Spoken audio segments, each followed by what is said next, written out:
Chacun a été prédestiné bien avant qu'il ne soit né. Oh, voyez, oh, voyez, oh, voyez, prédestiné.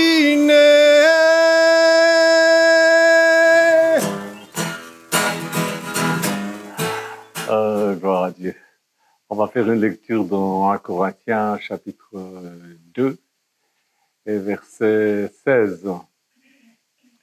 En effet, qui a connu la pensée du Seigneur et pourrait l'instruire? Or, nous avons la pensée de Christ.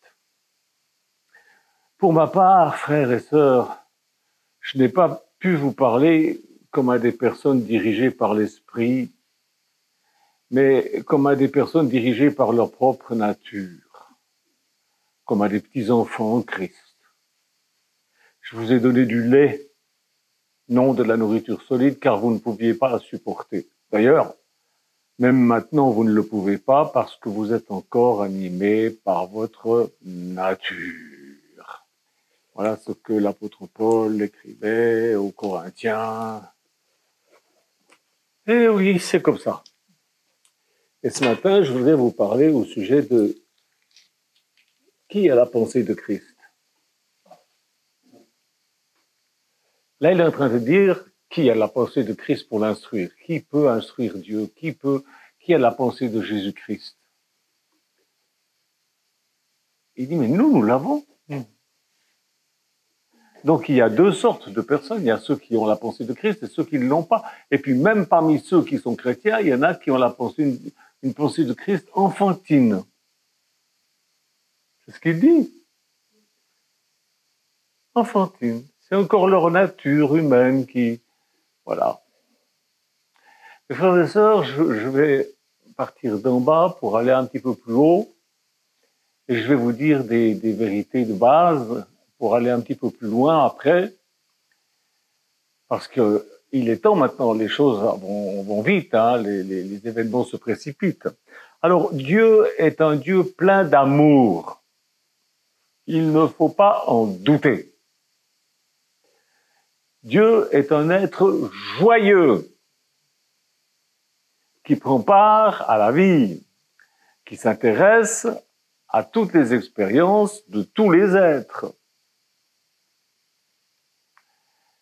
Il aime les pionniers.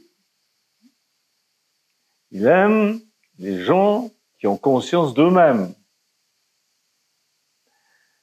Il aime ceux qui créent. En fait, Dieu contemple leur création et se réjouit de voir qu'ils ont appris quelque chose. Alors, je vais vous dire quelque chose. Est-ce que tu peux t'imaginer que Dieu en a marre de voir des gens qui le supplient, qui mendient, qui pleurnichent? Est-ce que tu peux t'imaginer devant Dieu en train de dire à Dieu, « Hé papa, regarde ce que j'ai fait. Est-ce que tu es fier de moi ?» Peux-tu t'imaginer comme un gamin qui dirait ça à son propre papa, charnel, son père? Tu bricoles un truc, et puis tout fier, tu viens devant ton papa en lui demandant « Tu trouves ça chouette ?»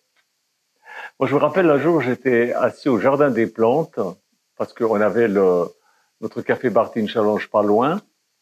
J'étais là, assis sur un banc, et je regardais les gens. Et moi, j'aime bien. Ma femme me dit, mais pourquoi tu regardes tout le temps les gens? Je regarde tout le temps les gens, c'est rigolo, c'est une manie, quoi. Et puis, je voyais un petit gamin qui jouait dans le gravier. Là, sa mère était en train de tricoter sur un banc, parce qu'à l'époque, encore, les dames tricotaient. Hein, c'était dans les années 70. Et tout d'un coup, le gamin, il a trouvé un papier, vous savez, c'est les papiers qui entourent les glaces. Alors évidemment, c'était plein de crème fondue et tout, mais ça brillait. Alors il l'a ramassé, puis en trottinant comme ça, il est arrivé vers sa maman, il a dit « Maman, regarde ce que j'ai trouvé !» Et puis Et il lui donne. Alors, la mère n'a pas dit « Oh, c'est dégoûtant, cache-moi ça, fous-moi ça en l'air. » Non, elle l'a pris, elle a dit « Merci, mon chéri, c'est super, ça brille, hein, c'est beau. » Et puis, elle a laissé le gamin aller jouer. Elle s'est levée, elle l'a mis dans une poubelle, parce qu'à l'époque, on avait encore de l'éducation, on mettait les choses dans les poubelles. Enfin, pas tout le monde, déjà, il y en avait qui les fichaient par terre, puisque le gamin l'a trouvé par terre. Mais voilà, donc, il faut être comme ça avec son père. Même des trucs qui sont un peu bébêtes, il prend soin, il regarde, il est content. Si nous, on est content, il est tout fier de nous. Est-ce que tu as déjà fait ça en tant qu'enfant de Dieu avec ton Père Céleste? Ton Père Céleste, il veut pas que tu aies peur de lui. Oui, mais Michel, il est quand même écrit qu'il faut la crainte de la crainte de Dieu, c'est le commencement de la sagesse. Oui, mais moi, bien sûr, parce que un enfant, il craint son père. Moi, je craignais mon père parce que je savais que c'était un adulte et que moi, j'étais un enfant et que voilà, il me corrigeait, il m'éduquait. Mais c'est pas une peur. C'est surtout la crainte de lui déplaire. Alors, même si tu fais une bêtise, il veut pas que tu aies peur de lui. Dans la Sainte Bible, c'est pas comme ça que ça marche. Il veut que tu aies avec lui une relation père-fils, père-fille. Bon, t'as fait une bêtise. Et alors, quel enfant n'en fait pas? D'abord, tout le monde en fait. Moi, je me rappelle quand j'étais en apprentissage d'ensemblier décorateur à Lausanne, rue Béthuzy, chez M. Deledray. Alors, des fois, je faisais des bêtises. J'étais un apprenti. Un pommeau, comme on dit en Suisse. Et puis, je faisais une bêtise. Alors, le patron, il hurlait et tout. Et il y avait un autre ouvrier qui était là. Il me dit, mais fous-toi de ça. T'es là pour en faire des bêtises. T'es un apprenti. C'est normal que tu fasses des bêtises. Alors, te mets pas martel en tête, c'est pas grave. Apprends, puis c'est tout. Il avait raison. Il avait raison, ce monsieur. Dieu aime sa création, ses créatures. Il aime les gens. Et ce qu'il voudrait, c'est être aimé, pas craint. J'écoutais un témoignage d'un homme qui racontait comment son père battait sa mère et comment ensuite, lui, il était battu et que ça a perturbé toute sa vie et tout, et que finalement, il a terminé en prison et que c'est là qu'il a rencontré un homme qui faisait de la plomberie et qui l'a aidé et qui lui a prêté attention gentiment et tout, et que ça l'a sauvé. Parce qu'il avait un père qui était déséquilibré. Et finalement, sa mère, elle l'a fichu à la porte, le bonhomme. C'était pas son mari. Vivre dans la peur, c'est terrible, ça. Dieu veut pas qu'on vive dans la peur comme ça. Tu as fait une bêtise. Et tu n'as pas besoin d'avoir peur de lui. Ce que la Bible dit, c'est que quand tu as fait une bêtise, il faut que tu ailles vers lui, que tu lui avoues ta bêtise. Ou pour être plus biblique, ton péché. Péché, ça veut dire ton erreur. Et puis, il est fidèle et juste pour te pardonner, et puis il oublie que c'est fini. Quelqu'un me disait cette semaine, il faut que tu jettes tout ça, toutes ces pensées dans la mer de l'oubli. Mais nous, on peut pas le faire. Comment voulez-vous qu'on oublie? Moi, j'arrive pas à oublier. Vous arrivez à oublier, vous, les choses que vous avez vécues? Certaines choses, oui. Mais il y en a d'autres, on n'oublie pas. On pardonne, d'accord, mais on n'oublie pas. Dieu, lui, il arrive à oublier vos péchés. Il n'est pas en colère. Il n'est pas contre toi. Et c'est ainsi que tu dois penser au sujet de ton Père, au sujet de Dieu. Les gens pensent faux au sujet de Dieu, pour la plupart. Et c'est à cause du christianisme qui a tout faussé. Parce qu'ils ont voulu maintenir leurs fidèles par la peur. C'est pas comme ça. Pensez à tous ces pauvres croyants qui rampent devant leur Créateur, qui poussent des gémissements, qui se lamentent. C'est terrible, ça. C'est pas comme ça que... Moi, si j'avais fait ça à mon père, à mon papa, Charles Janton, je crois que sa réaction, il m'aurait parlé une fois, deux fois, trois fois, puis après il m'aurait fichu un coup de pied derrière en me disant, bon écoute, redresse-toi, t'es pas une lopette. Pardon. On pourrait dû dire, j'aurais pas dû dire ça. Mais c'était son langage. Un vrai enfant de Dieu n'agit pas comme ça. Dans sa relation avec son Père Céleste, il n'agit pas comme ça. Parce qu'il sait, bon, il doit tenir sa place d'enfant. On ne parle pas d'égal à égal avec Dieu. Lui, il est adulte, il a des millénaires, de l'éternité. Nous, on est des gamins. Vous serez toujours un gamin, même si vous êtes vieux, même si vous êtes vieille, vous serez toujours un gamin devant Dieu. Bon, alors là, je parle pas aux non-croyants, c'est pas des non-croyants que je parle. C'est une autre histoire. Eux, ils se fichent de tout, ils foutent tout en l'air, et puis après, ils accusent Dieu. S'il y avait un Dieu. C'est pour ça que la Bible dit que l'incroyant dit en son cœur, il n'y a pas, l'insensé dit en son cœur, il n'y a pas de Dieu, parce qu'ils sont insensés. C'est-à-dire, ils savent pas. Ce sont des incultes. Ils veulent rien savoir. Bah, laissez-les dire. Bon. Si vous avez essayé de leur expliquer puis qu'ils veulent rien savoir, oh, bah, voilà, quoi. Ce que vous voulez, tant pis. Ma vision de Dieu et de ce monde, c'est une vision plus généreuse que la vision de bien des chrétiens qui n'étudient pas la Bible. Parce que il faut dire ça aussi, il y a beaucoup de chrétiens qui n'étudient pas la Bible. Ils ont le petit calendrier, comment il s'appelle déjà ce petit calendrier comment? La bonne semence. Nous aussi on l'a. D'ailleurs, je mets souvent des pages de ce calendrier bonne semence. Il faut que vous commandiez ce calendrier. Il y a beaucoup de bonnes choses, mais ne vous contentez pas de lire ce verset qui est écrit sur le calendrier. Lisez votre Bible. Étudiez aussi, pas seulement lire.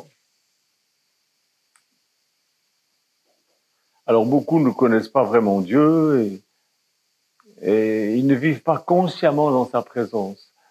Ma vision n'est pas la vision que les incroyants véhiculent au sujet de Dieu. Ils parlent de ce qu'ils ne connaissent pas. Les incroyants parlent de ce qu'ils ne connaissent pas. Ils pressentent qu'il y a une puissance au-dessus de nous. Et puis ils disent, mais s'il y avait un Dieu, il n'y aurait pas... Vous savez quoi? Leurs pauvres opinions ne sont pas intéressantes. Elles ne sont pas plus intéressantes pour moi. Je vais dire autrement. L'opinion de ces gens ne doit pas être plus intéressante pour vous que mon opinion sur la recette du lapin moutarde que je ne connais pas. Il y a quelques jours, mon frère Thierry, de Suisse, me disait qu'il était seul dans la nature. Il a fait un grand périple en Corse, ensuite dans le sud de la France, l'Espagne, ensuite là il est au Portugal et il est avec son bus. C'est fantastique, il m'envoie des vidéos formidables. Dieu te bénisse Thierry. C'est formidable, c'est bien. C'est un chrétien que j'ai baptisé, c'est un homme que j'aime beaucoup. Et il est dans la nature, il était dans la nuit, tout seul, et il était assis là, et puis il regardait la beauté de la nature et tout. Et il me dit, j'ai ressenti la présence de Dieu. Vous savez comment je suis, moi j'aime pas tellement ressentir, le fait de ressentir, c'est pas une preuve, ça peut être simplement de l'émotion. Mais j'aime ça quand même, parce que je sais que c'est un homme, c'est un acteur, et il est sensible, et même physiquement, il était conscient de la présence de Dieu. Ça, je trouve ça admirable. Vous savez, à la vitesse où vont les choses, nous n'en avons plus que pour quelques années. Avec le développement de la technologie, on peut plus tellement planifier l'avenir sur plusieurs décennies. Dieu, lui, il compte en millénaires. Et pour nous, on doit s'y faire. Ça fait partie de l'idée d'avoir la pensée de Christ. On ne doit pas penser au jour le jour. Vous me direz, oui, mais je suis bien obligé de penser au jour le jour. Oui, bien sûr. Mais il faut avoir une vision plus large. Les civilisations apparaissent et puis elles disparaissent parce qu'il y a des guerres ou pas. Parce que, vous savez, la vie sur Terre, elle est soumise à des cycles gigantesques. Quand vous étudiez l'histoire, vous apercevez qu'il y a des cycles. Et Dieu a annoncé dans l'Ancien Testament la montée et la décadence de plusieurs grandes civilisations. Et là, on est dans la dernière. Et ces cycles sont gigantesques. Et puis ça se coupe pas d'un coup, c'est progressif, c'est progressif. On peut même pas tellement concevoir tout ça, se situer là-dedans, un petit peu quand même. Nous, on est habitués à penser en structures courtes. Et vous et moi, nous sommes des êtres prodigieusement inconscients et ignorants. Faut être humble. Il est donc primordial de s'initier, d'être familier avec ces dimensions de la pensée de Christ. Nous sommes à l'aube d'un grand bouleversement sur cette planète. Les gens le pressentent, et ça fait peur à beaucoup de gens. Ils pressentent ça, mais comme ils ne connaissent pas Dieu, ben, ça leur fout le jeton. Je les comprends. Ils ne connaissent rien à son plan. Le vrai disciple de Jésus, il connaît par morceaux ce que Dieu trouve utile de lui révéler dans la Bible. Dieu nous révèle des choses dans la Bible, mais c'est par petits morceaux, un petit morceau par-ci, un petit morceau par-là. Mais on peut, finalement, c'est comme un puzzle, on peut rajouter les pièces, puis voir que ça colle, ah oui, voilà, les prophéties sont en train de s'accomplir. Donc on sait où on en est, à peu près. Pas au jour près. Nul ne sait ni le jour ni l'heure, sauf... je ne vais pas le dire. Je ne vais pas dire que c'est Claudinierski. Ces morceaux de son plan se trouvent dans la Bible, et je ne suis pas là ce matin pour vous parler de ce plan, je suis là pour vous dire, n'ayez pas peur. Dieu a tout sous son contrôle. Ce qui vous arrive, c'est sous son contrôle.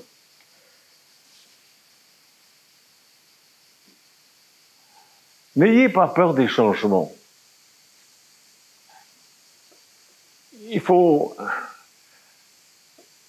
Les changements font partie d'un long processus pour des milliards d'âmes qui se sont portées volontaires pour l'expérimenter. Moi, je me suis porté volontaire. Avant de venir sur la Terre, je me suis présenté comme volontaire pour venir faire l'expérience sur cette Terre. Je suis venu pour naître dans cette période-là. J'ai choisi cette période-là. Vous allez me dire, c'est pas toi qui as choisi, c'est Dieu. Oui, c'est Dieu et moi. C'est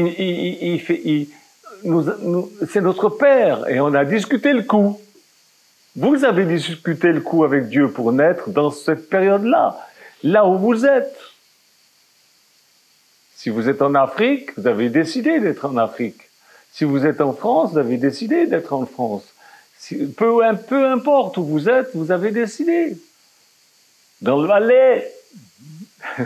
Bonjour Marguerite. Bonjour tous les frères et sœurs là-bas.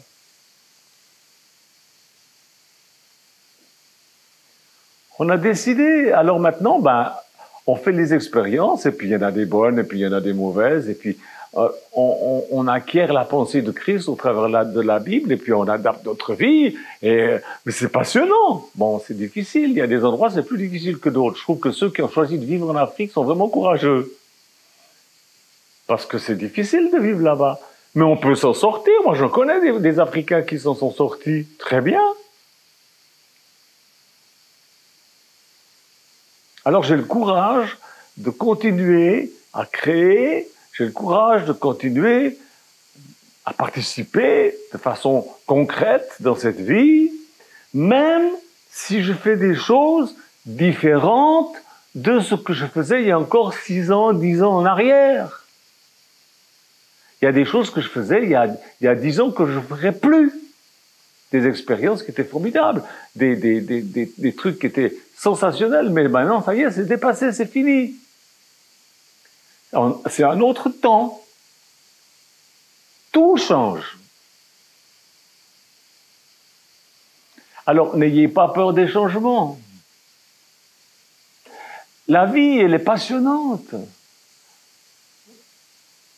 Bon, on a commencé à l'école, on a appris des tas de choses. D'abord, on a appris à marcher avec nos parents. Enfin, moi, vous savez que je me vois toujours en train de faire mes premiers pas dans un grand couloir chez ma tante Liliane. C'était pas une tante, on l'appelait tante Liliane. C'est rigolo, hein, je me vois toujours. Puis après, bon, j'ai appris des tas d'autres choses. Et puis, j'étais à l'école, on a appris à écrire, on a appris à lire, on a appris à calculer, on a appris à mémoriser les faits historiques, la géographie. Ah, mademoiselle Bugnon, avec ses cours de géographie, je détestais ça, je déteste toujours la géographie. Bon, j'ai appris un minimum. Voilà, Cahors, c'est par là, non? C'est par là. On me dit que j'ai raison. C'est bien, j'ai fait des progrès depuis hier. On apprend des choses sur l'histoire des religions, sur la physique, sur la chimie, sur la constitution des États, l'histoire, ça c'est passionnant. Mais les choses que nous avons apprises ne sont pas, ces choses qu'on a apprises, elles ne sont pas les plus importantes. Bien sûr qu'il faut savoir compter, calculer, écrire, c'est quand même très important, mais ce n'est pas les choses les plus importantes. Ce qui est le plus important, c'est ce qui constitue la vie, ces lois. Comment appréhender ces lois? Le sens à donner à notre propre vie. Ça, c'est intéressant, mais on apprend ça. C'est pas inné. On apprend l'usage des mécanismes de la vie. On apprend pour notre bien-être, pour celui de notre famille, pour celui de nos amis, pour celui de notre prochain, des autres. On apprend pas seulement pour nous. Parce que bon, nous sommes réellement soumis à des lois sur cette terre. On n'y échappe pas, c'est comme ça. Mais comment les suivre si on ne les connaît pas? C'est ça le truc. Et ceux qui ne connaissent pas Dieu ne connaissent pas ses lois. Ils connaissent quelques lois, oui. La loi de la pesanteur. Je plaisante, hein. Mais il y a des lois dans la Bible sur la vie qui sont très importantes, qui permettent que vous ayez une vie excellente ou pas. Si certaines familles, si certaines personnes sont devenues puissantes ou à l'aise, c'est qu'ils connaissent des secrets que les ignorants ignorent. Vous savez, il y a toute une série de bouquins, ça a commencé aux États-Unis, sur la pensée positive. Mais la pensée positive, c'est des chrétiens qui ont pompé dans la Bible toutes les bonnes lois de Dieu pour les mettre à la portée de tous sans parler de Dieu. Parce qu'il y a des gens, vous dites Dieu, ça les rebute. Donc ils ont trouvé le moyen de faire connaître les bonnes lois de Dieu sans parler de Dieu. Alors c'est très bien, mais bon, moi je préfère trouver ça dans la Bible. C'est dans la Bible, toutes ces pensées positives, elles sont dans la Bible. Je peux vous dire, je n'ai bouffé des livres de pensée positive. Mais il n'y a rien qui est mieux que la Bible.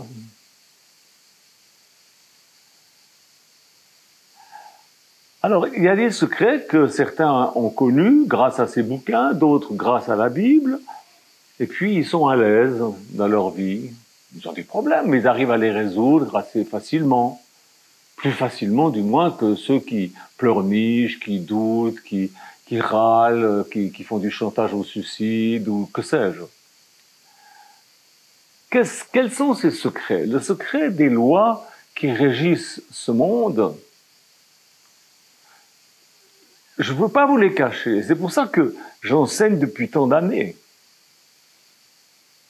Pour que vous puissiez en savoir suffisamment pour pouvoir vous en servir à votre profit, au profit de votre famille et au profit des gens qui vous entourent, votre prochain. Alors je vous pose une question. Voulez-vous rester exploité? Parce que tout le monde râle, on est exploité. Voilà. Voulez-vous rester exploité? Voulez-vous continuer à vivre étonné, stupéfait, avec de la révolte au cœur, travailler pour un salaire de misère? Ou est-ce que vous êtes prêt à utiliser les bonnes lois de Dieu à votre avantage? Moi, je n'ai pas une retraite extraordinaire, j'ai vraiment une retraite, je suis au-dessous du seuil de la pauvreté. Vous connaissez peut-être, je crois qu'il s'appelle Jérôme Deluxe, qui pose des questions toujours à la télévision aux gens, il leur demande « Vous gagnez combien ?» Alors les gens sont très gênés de répondre, je ne vous dirai pas combien je gagne, mais je vous dis, franchement, je vis au-dessous du seuil de la pauvreté. Et alors, je vis très bien. On vit pas très bien. On vit pas très bien. Bien sûr qu'on vit très bien. Alors, surtout, ne perdez plus votre temps. Nous savons que Dieu nous a créés. Je parle toujours aux croyants. Hein. Rappelez-vous, au début, il dit « Qui connaît la pensée de Christ ?» Personne. Mais nous l'avons. Nous savons que nous avons été créés par Dieu. Eux, ils pensent que c'est venu comme ça. Par exemple, cette montre-là, elle a été créée toute seule. Le mécanisme s'est mis tout seul en place. Et puis, voilà, au fil des millénaires, ça a évolué de façon à ce que, voilà, maintenant, ça marche, ça fait tic-tac, et puis ça monte l'heure précise, à la seconde précise, ça vous donne la date. Mais c'est par hasard, il n'y a pas de Dieu, il y a même pas d'horloger qui a créé cette montre. Non, non, non, non. Ils pensent comme ça. Preuve d'intelligence. Hein. Nous savons que Dieu nous a créés, il nous a créés et il a créé des lois dans le but que nous gérions notre vie sur cette terre, pas pour nous embêter. C'était pas pour nous embêter. Mon papa, quand il me disait, pour jouer au foot, mets tes baskets, joue pas au foot avec tes souliers neufs que je viens de t'acheter. Il avait raison, oui ou non? Ben oui, il avait raison. Puis moi, j'étais bête, alors des fois, j'allais jouer au foot avec mes godasses toutes neuves, et puis je revenais à la maison, elles étaient toutes... Alors je nous engueulais, ben c'était normal. Dieu nous a donné des lois pas pour nous embêter, mais pour qu'on puisse gérer notre vie ici sur cette terre. Alors, n'ayez pas peur ni de Dieu, ni de ses lois, elles sont bonnes. Les gens qui ont peur, alors, ils se réfugient dans l'alcool, dans la drogue, dans les émissions de TV, ils fuient la réalité en s'étourdissant dans toutes sortes de boudomberies, comme on dit dans mon canton de Vaud, de bêtises. Mais perdez pas votre temps. Ne perdez pas votre énergie. Moi aussi, de temps en temps, je regarde un film à la télé. Et alors? Mais je perds pas mon temps. Il y a un temps pour toute chose, nous dit la Bible. Ah oui, de temps en temps, j'écoute un disque, de temps en temps, vous savez, quand c'est que j'écoute la musique, c'est surtout en voiture.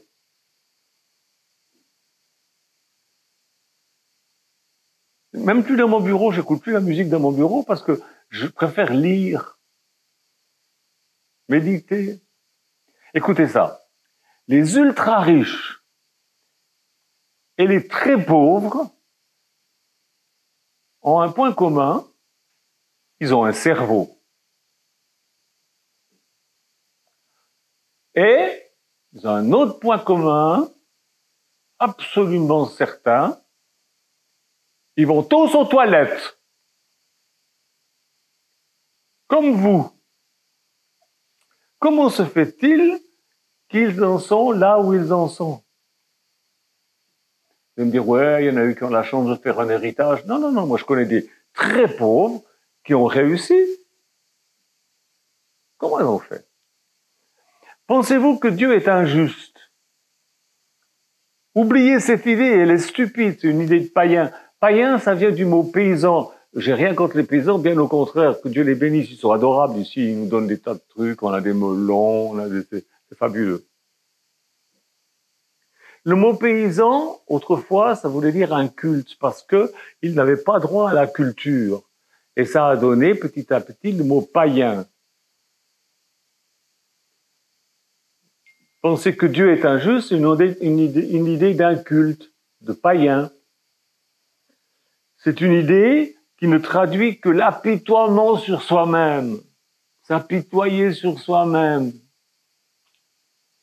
Je me rappelle la sœur Camélia, la maman de Violette, la gitane. Un jour, j'ai dit, je veux servir Dieu. Elle me dit, alors, il y a deux possibilités. Soit tu es celui qui ramasse les autres à la petite cuillère, soit tu es quelqu'un qu'on ramasse à la petite cuillère. Choisis ce que tu veux maintenant, c'est ce que tu seras. Je dis, ben, je vais être celui qui ramasse les autres à la petite cuillère. Je veux pas être ramassé à la petite cuillère, j'aurais honte. Vous voyez, vous ne devriez jamais dire que je suis chrétien. Vous devriez dire que je suis disciple de Jésus. Parce que ce qu'il faut dans la vie, c'est de la discipline, pas du fatalisme. Nous nous disciplinons, nous nous soumettons aux bonnes lois de Dieu, tout ce dont nous avons besoin pour faire quelque chose de bien, nous le faisons selon ces bonnes lois, et tout ce qui est bon et mauvais se trouve en nous. C'est à nous de sortir ce qu'il y a de bon. L'autre jour, j'ai rigolé, je vais vous faire rigoler. J'ai vu la photo sur Facebook d'un enfant qui se mettait les doigts dans le nez, mais alors jusqu'au cerveau. C'était mignon comme tout. Et ils avaient mis comme légende: tout se trouve en vous, il suffit simplement d'aller le chercher. Ça m'a fait rigoler, mais ça m'a fait réfléchir. Je me dis, c'est vrai, tout est en nous. Dieu a tout mis en nous, mais c'est en jachère. Ça demande qu'à être cultivé. Ce que vous avez en vous, ça demande à être cultivé. Lire la Bible, étudier la Bible, ça vous donne une culture qui va vous donner une façon de penser, qui va vous donner une façon d'agir, qui va vous donner des habitudes de vie. Nous avons la faculté de penser. Alors, pensons consciemment au succès, même dans les moments les plus difficiles. Je me rappelle, frère Osborne, il était venu en France et il avait prêché, c'était le premier qu'il avait fait, au sujet de la dîme, où c'est écrit « Apportez vos dîmes et vos offrandes et vous verrez si je ne répands pas sur vous la bénédiction en abondance. » Et puis, après, quand on s'est trouvé en personnel, en face à face, je lui ai demandé, mais ce message-là, vous l'avez prêché ici en France, mais est-ce que vous le prêchez aussi en Afrique? Il dit, mais surtout en Afrique, parce qu'ils en ont cruellement besoin. Ils en ont encore plus besoin que nous. J'ai dans mon bureau et dans ma chambre une photo d'une dame, il faudra que je vous la montre un jour. C'est une vieille dame avec un chiffon sur la tête, je dis pas un foulard, c'est un chiffon. C'est une vieille dame qui est venue vers moi après une réunion et qui m'a donné une pièce de 100 francs. Ça veut dire c'est 1 franc français de l'époque. Vous voyez ce que c'est? Et quelqu'un a pris une photo de ça. Au moment où elle me donnait cette... J'ai toujours gardé ça parce que, voilà, c'est une femme, elle avait compris ce que j'ai dit. Celui qui sème, il récolte.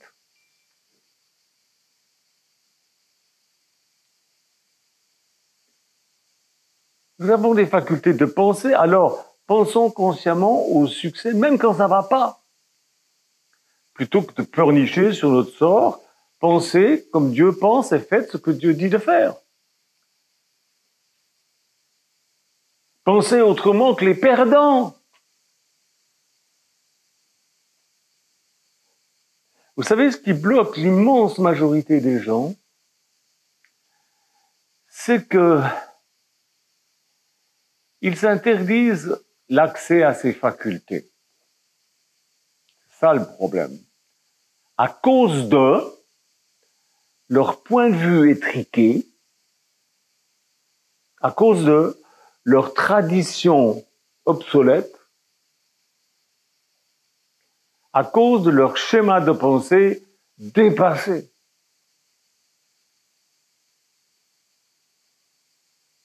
C'est ça qui bloque les gens.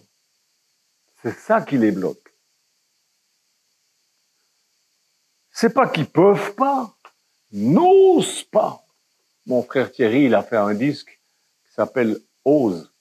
J'aime bien ça.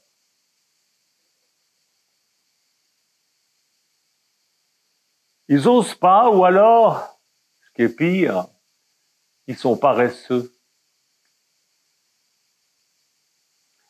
Dieu est votre Père, il vous veut du bien, pensez comme ça. Amen. Jésus, je te prie de bénir mes frères et sœurs, qu'ils réalisent que ce que je leur ai dit ce matin, c'est pour leur bien, même si ça les a pas chatouillés sous les ailes, mais qu'ils réalisent que c'est pour leur bien et qu'ils se mettent à faire ces choses-là d'une façon toute simple, avec amour, avec respect. Je te le demande, Père, dans le nom de Jésus, afin qu'ils aient une vie différente, une vie abondante, telle que tu as promis que tes enfants devraient l'avoir. Au nom de Jésus, je te le demande. Amen. Amen.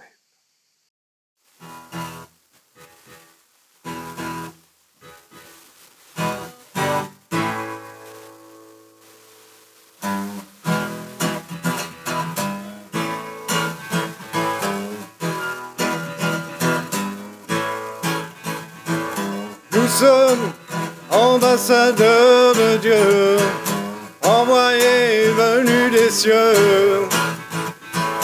Chacun a été prédestiné bien avant qu'il ne soit né. Envoyé, envoyé, envoyé, prédestiné.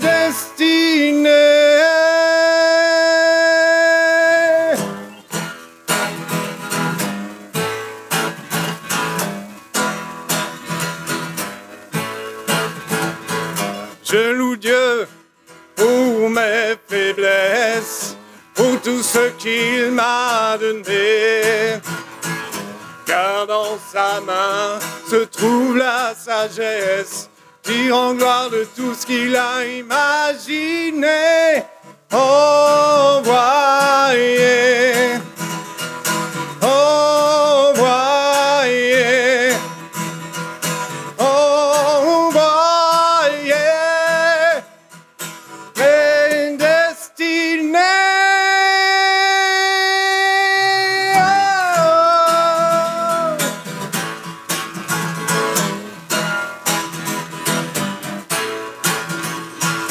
Je vous lègue ma liberté depuis que Jésus m'a sauvé. Les impuissants se vendent de leur choix, mais de leur libre arbitre, je n'en veux pas. Envoie